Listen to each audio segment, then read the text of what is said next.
When I saw the ad on Craigslist, the car looked like a steal. It was a little older, but the price was fair, and the photos didn't show anything alarming. The man I met at the address, a modest house on the edge of town, seemed ordinary enough, though he was in a bit of a rush to finalize the sale. I chalked it up to nerves or eagerness to get rid of the car. After handing over the cash and receiving the keys, I felt a surge of excitement as I drove away in my new purchase. That excitement didn't last long. The car had quirks, sticky windows, a slightly uneven ride, but it was an old car, so I wasn't surprised. What caught me off guard, though, was the smell. It wasn't just musty or stale, it was putrid. Something like rotting meat, faint at first, but growing stronger the longer I drove. I figured it might be leftover trash or an old spill, so I decided to stop at a self-service car wash. Maybe a deep clean would help. The trunk was the worst. As soon as I opened it, the smell nearly knocked me over. My stomach churned and I grabbed a pair of gloves to start clearing out the odd assortment of junk. Old blankets, a stained tarp, and what looked like bags of fertilizer. As I pulled everything out, something heavy shifted underneath. I hesitated, my hands trembling as I pulled back the last blanket. That's when I saw it, a severed hand, pale and lifeless, the nails dark and caked with dirt. I stumbled back, dropping the blanket and gasping for air. My mind raced as I fumbled for my phone and dialed 911. The police arrived quickly. As they combed through the car, I gave them all the details I could remember about the man who sold it to me. That's when the officer returned from the house I'd visited earlier with grim news. The property was vacant, and neighbors claimed no one had lived there for months. The ad was gone from Craigslist by the time the police tried to trace it. The man who sold me the car vanished without a trace. The car was impounded as evidence, and I spent the next few days fielding questions from detectives. While I was cleared of any wrongdoing, the thought of what I'd found still haunts me. Sometimes late at night, I wonder who that man was and what he'd done. More than that, I wonder where he is now. When I first saw the Craigslist ad, it felt like a steal, probably too good to be true. A 60-inch flat-screen TV for $100. The listing said the owner had recently upgraded and needed it gone quickly. The photos looked legit. The TV was propped up in what seemed like a modest living room, surrounded by old furniture and stacks of DVDs. I figured it was just someone trying to declutter. The description was brief but reassuring. Works perfectly, no issues, just upgrading, first come, first served. The poster, named Dave, even included a phone number. I sent a quick text, and within minutes he responded, "Come by tonight if you can. First person with cash takes it." It seemed straightforward, and I didn't think twice about it. The address he gave me was in a part of town I wasn't familiar with. It was one of those neighborhoods where the houses looked the same, small, run-down, and close together. Streetlights were sparse, and by the time I pulled up to the address, the only light came from my car's headlights. The house was dark except for a dim glow in the front window. I texted, "Here," and moments later, a shadow moved past the curtain. "Come on in," he replied. The porch light flickered on, and the door creaked open. The inside was unsettling. The living room looked similar to the pictures, but there was something off. The air was stale, and the place smelled faintly of bleach.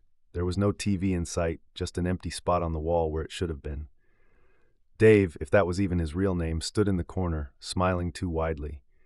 He was an average-looking guy, mid-40s, but something about the way he stood, stiff and almost blocking the hallway, put me on edge.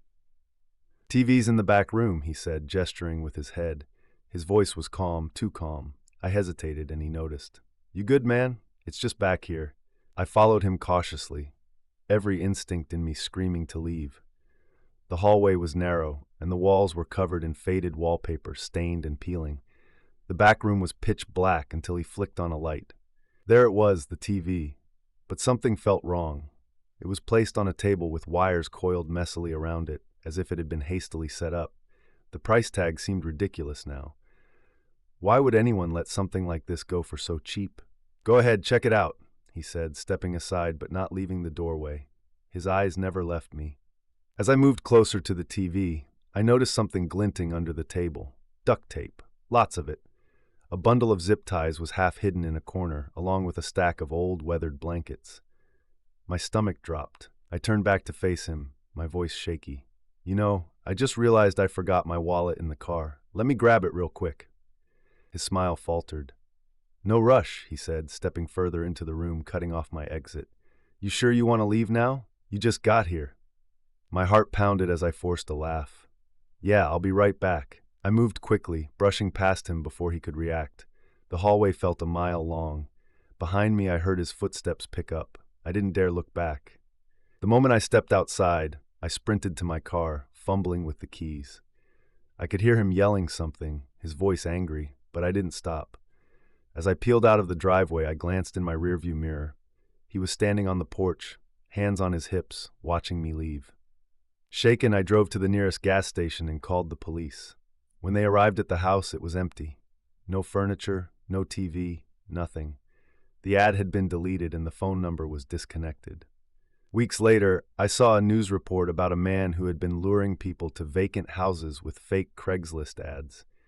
He'd already claimed 3 victims, each found bound and gagged in abandoned homes.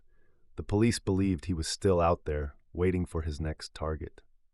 To this day, I can't shake the feeling of how close I came to being one of them. I had been searching for a dining table set for weeks, browsing secondhand options to save money. When I stumbled across the Craigslist ad, it seemed perfect. Modern design, solid wood, and at an incredible price. The seller, who identified himself as Gary, responded quickly when I inquired and seemed eager to make the sale. He lived in a quiet neighborhood about 30 minutes from my house, so I made arrangements to pick up the table that weekend. When I arrived, the house looked a little run-down, but I chalked it up to Gary's need for quick cash. He greeted me at the door, an older man with a hunched posture and an overly friendly demeanor. The table set was in great condition, just as described.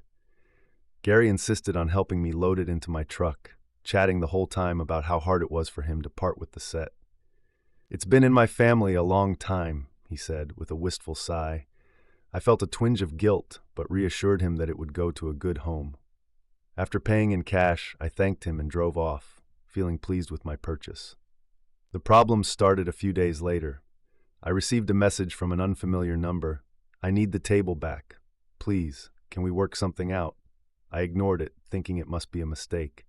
But the messages kept coming, each more desperate than the last. "You don't understand, that table means something to me. I'll buy it back for double what you paid." I felt uneasy, but decided to block the number. That's when Gary showed up at my house. I was home alone when I heard the knock at the door. Peering through the peephole, I saw him standing there, looking nervous and fidgety. I didn't answer, hoping he'd leave. Instead, he began pacing on my porch, muttering something I couldn't make out. When he finally left, I breathed a sigh of relief, until I found a note tucked under my doormat. "I need it back. It's not yours to keep." Terrified, I called the police, who took a report and advised me to stay vigilant. They couldn't do much since Gary hadn't broken any laws. For the next week, I felt like I was constantly looking over my shoulder. I'd see his car parked on my street or catch glimpses of him lurking nearby. The final straw came when I arrived home one evening to find my front door ajar. My heart sank as I stepped inside, clutching my phone, ready to call 911. The table was gone, dragged out, leaving deep scratches on my floor. I reported the theft to the police, and they tracked Gary down a few days later. He had stashed the table in his garage. When confronted, Gary claimed the table belonged to his deceased wife, and that selling it had been a mistake he regretted deeply. The officers issued a restraining order, and I decided not to pursue charges, relieved just to have him out of my life. Looking back, I still feel uneasy about the whole ordeal. The way he obsessed over the table, the lengths he went to get it back, it was as if the table held a dark secret I was better off not knowing. To this day, I can't browse Craigslist without a creeping sense of dread.